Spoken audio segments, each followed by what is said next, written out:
प्रिय मित्रों, नमस्कार। ज्योतिषी के कार्यक्रम के हमारे YouTube channel doctor H S. Rawat, हमारा Facebook page doctor H S. Rawat में आपका हार्दिक स्वागत है। मैं हूं आचार्य एच.एस. रावत। आज मैं आपको जानकारी देने वाला हूं, अभी अभी शाम को 3:57 यानी शाम को 4 बजे आज मंगल ने राशि परिवर्तन कर लिया है। मंगल अपने मित्र राजा सूर्य की राशि से, सिंह राशि से निकल करके कन्या राशि में आ गया है, जो उसका घोर शत्रु है, दुश्मन है उसका। बुध के साथ उसकी कट्टर दुश्मनी होती है और वो बुध को एक आंख नहीं देख सकता। उसके घर में प्रवेश कर गया है। 40 दिन रहेगा, अमूमन 45 से 50 दिन रहता है। अगर बकरी वगैरह होता तो कभी कभी 4-4 महीने भी हो जाता है, लेकिन 40 दिन मंगल का घोर शत्रु राशि में प्रवेश और शनि के साथ षडाष्टक योग, शनि और मंगल का षडाष्टक योग बड़ा खतरनाक होता है। इसकी जानकारी तो मैं पहले दे चुका हूं। और उसके बाद राहु के साथ भी षडाष्टक योग, इसकी जानकारी भी मैं आपको पहले दे चुका हूं। मंगल बुरी स्थिति में तो है, इसमें कोई दो राय नहीं, लेकिन मैं आपके लिए फिर एक रिसर्च और खोज करके लाया हूं, और वो लेके आया हूं, वो तारीखें, वो डेट। और ये 40 दिन रहेगा, यानी अगस्त, सितंबर और अक्टूबर तक जाएगा। 3 अक्टूबर तक जाकर के चेंज होगा, तुला राशि में जाएगा। तो क्या 40 दिन में बुरा बुरा होगा? नहीं। जैसे मैंने सूर्य की जानकारी दी थी नवांश कुंडली के हिसाब से, आज नवांश कुंडली के हिसाब से मैं आपको वो जानकारी देने वाला हूं कि मैन कुंडली के अंदर अगर मंगल बुध की राशि कन्या में प्रवेश करके चल रहा है, बुरा करना चाहता है, उसके बावजूद भी वो नवांश कुंडली के अंदर उच्च भी होगा, वो स्वराशि मेष में भी होगा और अब नीच का भी होगा, और वृश्चिक में स्वराशि में रहेगा। इसका मतलब 15 तारीखें तो ऐसी हैं इन 40 दिनों में जो बहुत अच्छी हैं, और इन 40 दिनों में 5 तारीख ऐसी हैं जो बहुत ही नेस्ट हैं, बहुत खराब हैं। दोनों को आप नोट कर लीजिएगा और फिर देखिए कि उस समय आपके जीवन में क्या घटनाएं घटित होती हैं, और फिर मुझे आप मैसेज करिए, मुझे बताइए कि गुरुजी आपने जो रिसर्च की थी वो वाकई ट्रू है। अब अगर आपके ऊपर मंगल की दशा चल रही है तो ये 100% प्रभाव आपके ऊपर आएगा। आपके ऊपर अगर किसी शुभ ग्रह की दशा चल रही है, बृहस्पति की चल रही है, बुध की चल रही है, या शुक्र की चल रही है, मून की चल रही है, वो अच्छी जगह पे कहीं बैठे हुए हैं, तो इसके गोचरीय प्रभाव कम हो जाएंगे, नगण्य हो जाएंगे। इसलिए मैं इसमें 3 राशि ऐसी बताऊंगा जिन 3 राशियों पर ये जो डेट्स होंगी उनके प्रभाव बहुत ज्यादा पॉजिटिव होंगे। 3 राशियों की जानकारी दूंगा, बाकी की जानकारी तो मैं आपको दे चुका हूं और धीरे धीरे और जानकारी भी देता रहूंगा। चलिए शुरुआत करते हैं, लेकिन उससे पहले एक सूचना आपको दे दूं। 1 सितंबर को हमारे विद्यालय में क्लास शुरू हो जाएंगी ज्योतिष की, जिसमें मैं आपको क्लासें पढ़ाऊंगा, खुद पंचांग अध्ययन, जन्मपत्री बनाने की विधि, जन्मपत्री का पूर्ण फलादेश करना, रतन ज्योतिष, चिकित्सा ज्योतिष और कुंडली मिलान। और जो एडवांस एस्ट्रोलॉजी हमारे स्टूडेंट पुराने जो हैं हजारों में, वो सीखना चाहते हैं तो वो भी सीख सकते हैं। उसकी 20,000 रुपये फीस है। वो क्लास भी 1 तारीख से शुरू होंगी, उसका टाइमिंग्स अलग होगा। और दूसरा, कल 19 तारीख है, 19 अगस्त को मैं hotel Nagpal regency Ferozepur road पर मैं रहूंगा। आप अपॉइंटमेंट लेकर के मुझे मिल सकते हैं।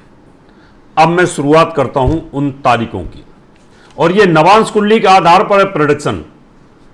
जो हमारे स्टूडेंट हैं, जो हमारे फॉलोअर हैं, जो ज्योतिष सीख रहे हैं, जिनका ज्योतिष में इंटरेस्ट है, तो वो भी बता देता हूं मैं। कन्या राशि दुस्वभाव राशि है, और इसमें नवांश जो होता है इसकी जो शुरुआत होती है वो अपने से 5वें में होती है।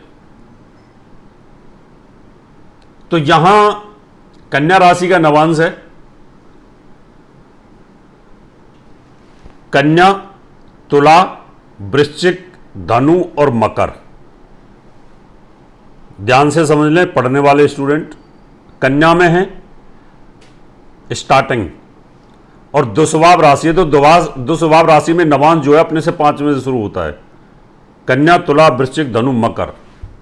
इसका मतलब आज से मंगल 5 दिन 4 घंटे उच्च अवस्था में रहेगा। शत्रु राशि में होने के बाद भी नवांश कुंडली में उच्च अवस्था में रहेगा। तो आज 18 तारीख है, 18 से 19 एक दिन, 20, 21, 22, 23 तारीख की रात तक 5 दिन 4 घंटे। ये जो पीरियड है आपका स्टार्टिंग का, कहते हैं ना 0 डिग्री पर है, फल नहीं दे पाएगा, लेकिन नवांश में उच्च अवस्था में है। तो ये तारीखें आपके लिए आज से लेके 23 तक कोई भी काम शुरू करोगे तो आपके लिए काफ़ी पॉजिटिव रहेगा। और यहां पर सूर्य भी पॉजिटिव रहने वाला है, तो मंगल और सूर्य दोनों अच्छा फल करने वाले हैं। अब अगली डेट, इसके अलावा मकर से लेकर के अब मेष के नवांश में जाएगा। अब मेष के नवांश में कैसे जाएगा? मकर से कुंभ, मीन, यानी 10 दिन बाद मेष के नवांश में जाएगा। तो हम 10 और जोड़ दें इन राशियों में 23 से, तो इसका मतलब रहा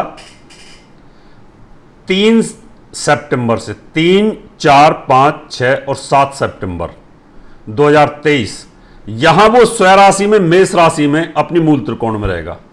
ये तारीखें भी आपके लिए काफी अच्छी हैं। अगर आपकी मंगल की दशा है, मंगल आपका अच्छी स्थिति में कुंडली में, आपके पॉजिटिव ग्रह की दशा चल रही है, ऐसा नहीं कि शनि की 7.5 चल रही हो, राहु की दशा चल रही हो तो आपको तकलीफ होगी।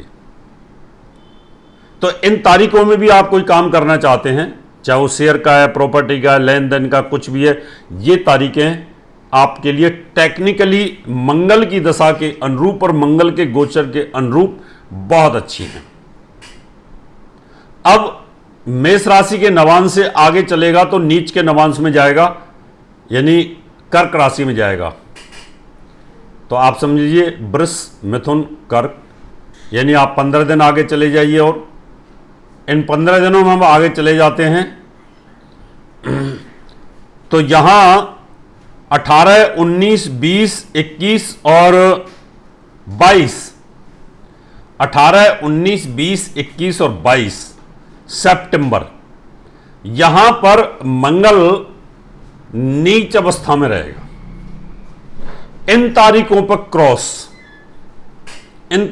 क्रॉस करना है। 18, 19, 20, 21 और 22 सितंबर ये तारीखें आपके लिए अच्छी नहीं है। कारण मेन कुंडली के अंदर, आपकी जन्म कुंडली के अंदर, आपकी जन्म राशि के अंदर मंगल शत्रु राशि में रहेगा और नवांश कुंडली के अंदर नीच अवस्था में रहेगा, इसलिए बहुत अच्छा नहीं है। यहां पर आपको बहुत सावधानी रखने की आवश्यकता है, बहुत ही ध्यान रखने का। इन तारीखों को नोट कर लीजिएगा। इनमें आपको कोई यात्रा नहीं करनी है, शेयर बाजार नहीं करना, प्रॉपर्टी नहीं खरीदनी है, कोई लेन देन नहीं करना है। इन चीजों का आप ध्यान रखें, कोई नए बिजनेस की शुरुआत नहीं करनी। अब चलते हैं अगले, वृश्चिक राशि का नवांश वो अक्टूबर में जाएगा, 8, 9, 10, 11, 12 अक्टूबर। वैसे तो 3 अक्टूबर को यहां राशि परिवर्तन वो कर लेगा, लेकिन फिर भी वहां जाकर के वो वृश्चिक राशि के नवांश में चला जाएगा, लेकिन मकर से वृश्चिक में जाता नहीं है।